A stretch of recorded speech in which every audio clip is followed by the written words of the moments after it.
kita akan memberi waktu kepada Pak Arief Rahman sebagai Bupati Blora. Nah, tadi sudah saya singgung bahwa sedulur sikep sudah Samin Surasmiko ya dalam hal ini sudah ditetapkan sebagai warisan budaya tak benda.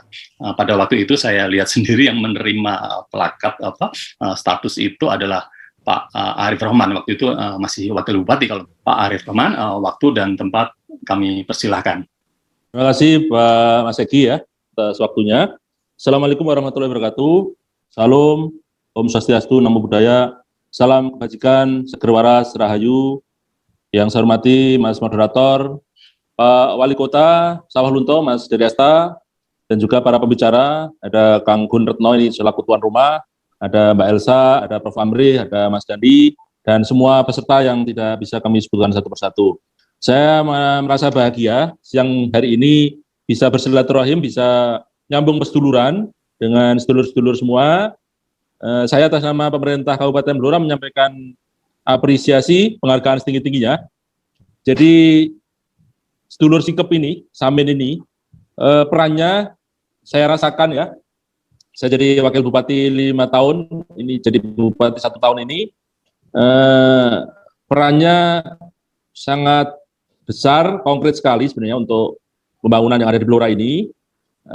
Kita orang mungkin mencibir ya, kalau ada orang Blora sekitar itu, oh nyamin, oh samin. Tapi sebenarnya di balik itu, ini hasanah yang sangat luar biasa. Jadi dikatakan bahwa ini tertinggal macam-macam, tidak. Justru inovasi sedulur-sedulur sikep ini sangat luar biasa menurut saya. Jadi kesadaran dalam hal untuk bermasyarakat dan juga berinteraksi, baik itu dari sisi semua lini ya, sisi kebudayaan, kesenian, pertanian bahkan. Jadi kita harus acungi jempol kepada sedulur sikep ini. Jadi pertanian yang diciptakan ini sangat luar biasa. Pertanian organik dan sebagainya ini keluar dari saudara-saudara sedulur sikep ini. Dan juga selain itu perannya sudah melompat juga dalam sisi kebudayaan, kesenian, bahkan inovasi-inovasi kampung budaya, ada yang soal membatik, soal macam-macam, desa wisata.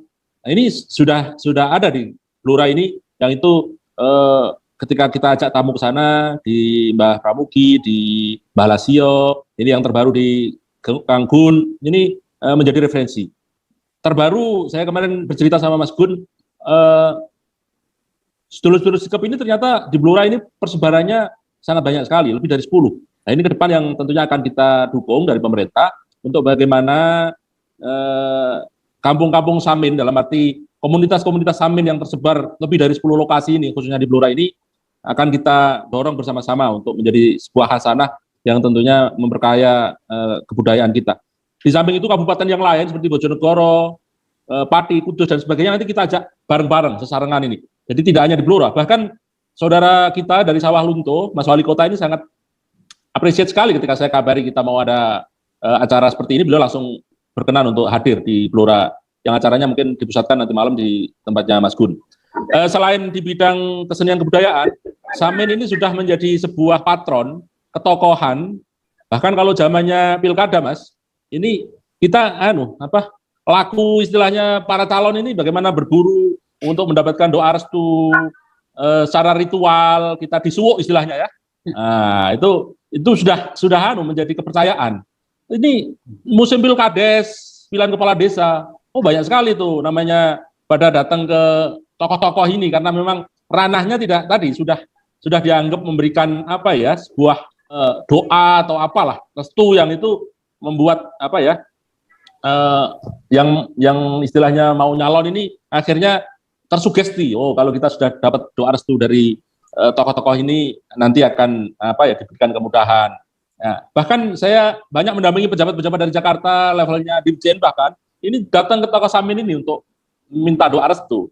Ya kalau kita ingat Pak Presiden aja menempatkan ke Mbah Lasio minum kendi. Namanya Pak Gubernur itu sudah beberapa kali ke Mbah Lasio dan juga ke yang lain seperti Mbah Pramugi juga.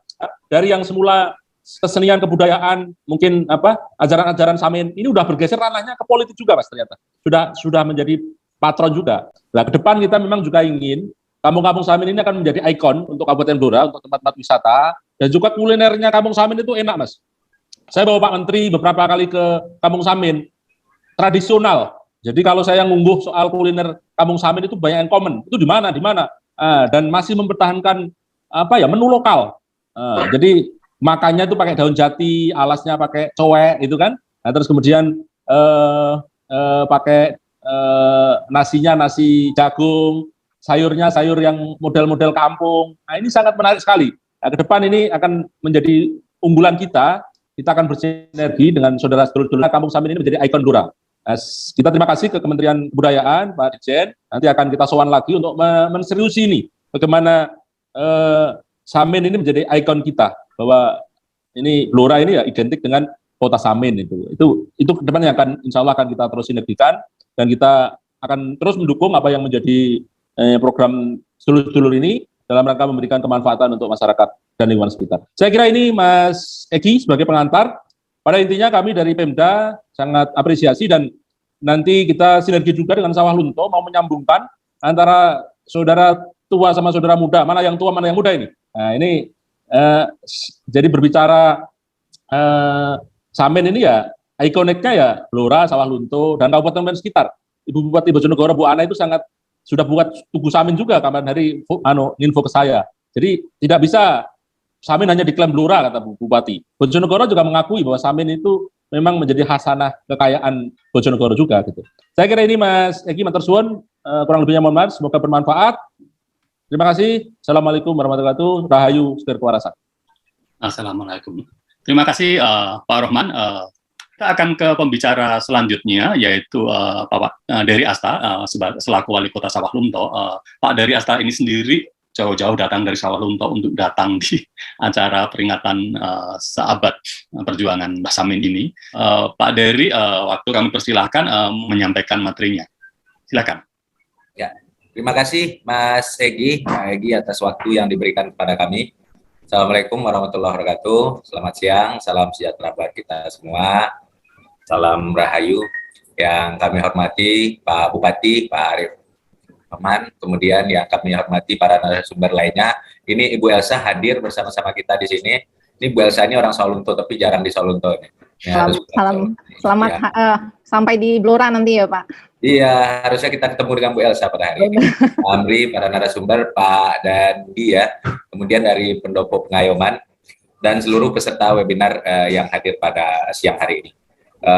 Pertama, kami atas nama pemerintah Kota Sawah Lunto apresiasi dan mengucapkan terima kasih kepada Pak Bupati Kabupaten Blora yang telah menggagas kegiatan seminar pada hari ini, yaitu dalam rangka 1 abad Samin Suro Tengtiko.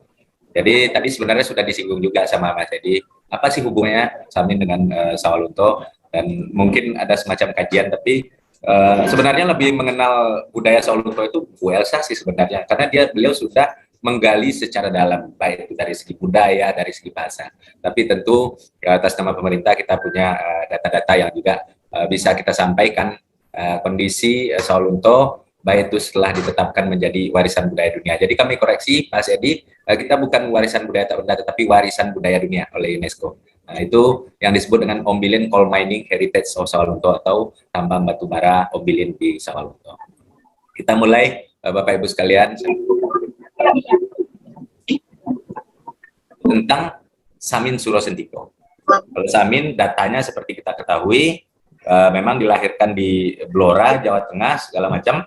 Dan ini lengkap dengan, mungkin teman-teman di Blora yang lebih tahu lah tentang kondisi Samin itu sendiri. Tetapi kalau kita menyandingkan dengan Sawah Lunto, data yang kami miliki, tahun 1907, Samin Suro Sentiko ditangkap, kemudian disekap di kantor kewedanan di Randu Blatung, Blora, kemudian bersama 8 orang saudara seperjuangan, dan dibuang ke Digul. Itu informasi yang kita dapatkan. Kemudian setelah beberapa lama, sesuai dengan keputusan Menteri Kehakiman Hindia Belanda, untuk dibutuhkannya buruh tambang, tahanan di Digul dibawa ke Sawah Lunto. Dibawa ke Sawah Lunto ini dengan kapal, sampai ke Pelabuhan Teluk Bayur, kemudian dari Pelabuhan Teluk Bayur dibawa ke kereta api, melalui ke Sawah Lunto melalui kereta api. Kemudian bekerja sebagai buruh paksa di tambang batu bara Ombilin bersama pekerja-pekerja lain. dari berbagai penjara di Pulau Jawa, Bali, dan Makassar. Dan ini data yang kami miliki, dan data terakhir itu meninggal pada tahun 1914. Nah, ini data kasar yang kami miliki tentang Samin. Jadi dari data yang kami sampaikan ini, Samin Suro Sentiko berarti termasuk pekerja tambang, yaitu buruh tambang atau yang disebut dengan orang rantai, buruh pekerja paksa yang dipekerjakan oleh Belanda sampai akhir hayatnya. Tapi ini datanya masih data kasar, dan kami yakin tentu harus ada kajian lebih komprehensif bagaimana data ini lebih detail dan lebih mungkin bisa dipertanggungjawabkan di masa yang akan datang. Kemudian kalau kita sandingkan juga dengan Sawalunto, kita punya peta konsensi tambang batu bara, yaitu tambang batu bara penjara orang rantai Sungai Durian. Karena kalau kita lihat dari waktu tadi, Samin Suro Sentiko 1907 sampai 1914, lubang tambang yang aktif di Sawalunto pada waktu itu adalah lubang tambang dan penjara orang rantai Sungai Durian. Nah, itu kita sandingkan, dan kemungkinan Samin Suro Sentiko bekerja sebagai buruh tambang di penjara orang rantai Sungai Durian. Kenapa yang disebut dengan penjara orang rantai? Karena pekerja tersebut bekerja dalam keadaan dirantai supaya tidak lari. Tidak lari setelah bekerja, kemudian setelah istirahat langsung masuk ke selnya dan dibuka rantainya. Dan itu menurut data yang kami miliki. Kemudian apakah benar Samin itu berada di Sawalunto atau tidak segala macam, data kuburan dan lain-lain sebagainya, makam kami dari pemerintah Kota Sawalunto tidak menemukan. Karena memang pemerintah kolonial Belanda pada waktu itu, buruh-buruh yang didatangkan dari berbagai daerah, dari luar Sawalunto itu, identitasnya dihilangkan. Identitasnya dihilangkan. Termasuk sampai meninggal, itu identitasnya juga dihilangkan. Jadi nama diganti dengan nomor. Termasuk kalau sudah meninggal, makamnya itu bukan nama. Jadi di makamnya itu hanya ada nomor. Nah, itulah kondisi tentang Sawalunto. Dan mungkin ini perlu kajian lebih komprehensif nanti di nomor berapa beliau atau memang makam tersebut. Dan itu datanya kita tidak punya di Sawalunto, dan mungkin perlu ke Belanda atau ke Leiden atau segala macam. Bu Elsa mungkin lebih detail tentang itu. Tetapi kalau kita sandingkan dengan kondisi di Sawalunto, inilah waktu beliau ada di Sawalunto, yaitu waktu lubang tambang Sungai Durian aktif. Nah, kemudian kita di Sawalunto juga punya lubang tambang sugar. Lubang tambang sugar ini waktunya sebelum Samin Suro Sentiko datang. Tetapi lubang ini sudah kita jadikan lubang pariwisata. Yaitu kita revitalisasi menjadi objek wisata sejarah yang ada di Sawalunto. Tetapi kita berikan nama lubang tambang Suro atau lubang tambang Basuro. Ini mungkin semacam penghargaan terhadap Samin Suro Sentiko yang mungkin pernah berada di Sawalunto. Kemudian lokasinya memang tepat di tengah-tengah kota Sawalunto, dan sekarang menjadi lubang tambang pariwisata. Kemudian tahun 1999, ini sejarah sudah berakhir, tambang batu bara Sawalunto tutup. Sawalunto tutup karena memang batu bara itu kan barang yang habis. Oleh sebab itu PT Bukit Asam yang waktu itu sebagai pengelola dan pemegang konsesi memberhentikan produksi tambangnya karena dianggap tidak menguntungkan lagi, pindah ke Tanjung Enim. Dan Sawalunto menjadi kota yang hampir mati. Kota yang hampir mati, oleh sebab itu kita di kota Sawalunto tidak ingin kita menjadi kota hantu. Jadi beberapa pendiri kota Sawalunto, tokoh-tokoh Sawalunto waktu itu bermufakat dan merumuskan tentang visi misi kota. Yaitu visi misi kota, apalagi yang harus kita jual ke depan, apalagi yang untuk menghidupkan kita ke depan, karena batubara tidak ada lagi. Dan kita bersepakat pada waktu itu kita beralih fungsi dari kota tambang menjadi kota wisata tambang. Karena inilah aset-aset inilah yang mungkin bisa mendatangkan income dan menghidupkan ekonomi masyarakat di masa yang akan datang. Jadi namanya Sawalunto itu ditetapkan menjadi kota wisata tambang yang berbudaya tahun 2020. Itu visi misi kota tentang Sawalunto dan sudah ditetapkan dengan perda. Tindak lanjutnya, karena memang kita serius bagaimana mengupgrade pariwisata sesuai dengan visi misi kota, kemudian kita mendaftarkan Sawalunto itu sebagai kota tua kota tambang. Dan akhirnya pada bulan Juli tahun 2019, Sawalunto ditetapkan oleh UNESCO di sidang yang ke-43 di Baku, Azerbaijan sebagai salah satu warisan budaya dunia yang namanya adalah Ombilin Coal Mining Heritage of Sawalunto. Jadi itulah sejarah singkat tentang Sawalunto, tentang kota tambang. dan Samin Suro Sentiko menjadi salah satu bagian dari kota tambang tersebut. Tetapi detailnya nanti tentu harus kita kaji bagaimana data-data ini harus kita kaji lebih dalam, lebih komprehensif, sehingga data yang kita berikan ini lebih maksimal lagi untuk masa yang akan datang. Jadi artinya kalau bicara Sawalunto, bicara Blora, kita punya hubungan emosional yang sangat besar sekali. Karena menurut kami, data yang kami miliki, Samin Suro Sentiko lahir di Blora, meninggalnya di Sawalunto. Tetapi kami tidak punya kuburan karena kuburan itu hanya dalam bentuk nomor. Begitu, Mas Egy, data yang kami miliki, dan kami yakin dan percaya kalau kita serius menyelesaikan ini. Dan apa efeknya?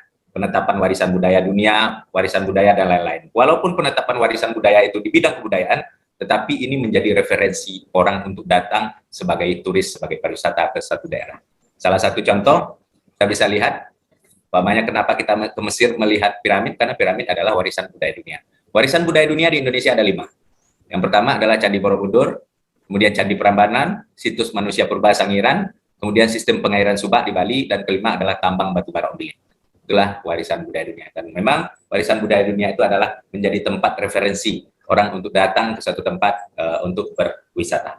Saya rasa itu saja. Terima kasih. Assalamualaikum warahmatullahi wabarakatuh. Terima kasih Bapak atas pemaparannya. Kalau kita lihat dari paparan dari Pak Wali Kota tadi, sebetulnya memang ada korelasi atau ada ikatan sejarah itu antara Samin yang ada di Blora dengan situs di Sawalunto. Jadi dan konon katanya juga sampai sekarang masih ada anak keturunan yang dalam level tertentu masih menjalankan laku Samin. Nanti barangkali Mbak Elsa yang akan bicara lebih banyak soal itu. Status Sawalunto itu sebetulnya sedikit banyak juga memberikan rasa iri, Pak, pada teman-teman di Blora gitu. Di Sawalunto ada loh situsnya gitu, dan sudah ditetapkan. Nah, di sini ada banyak situs, ada banyak tempat juga yang mempunyai nilai sejarah. Jadi ada harapan juga dari sedulur-sedulur yang ada di Blora untuk suatu saat bisa dikelola sebuah tempat yang bisa menjadi tetenger begitu atas sejarah dari ini Mbah Samin Suro Sentiko. Sahabat peradaban kasih yang terkasih, sampai jumpa pada episode berikutnya. Terima kasih atas kebersamaan kita. Salam peradaban kasih ekologis berkah.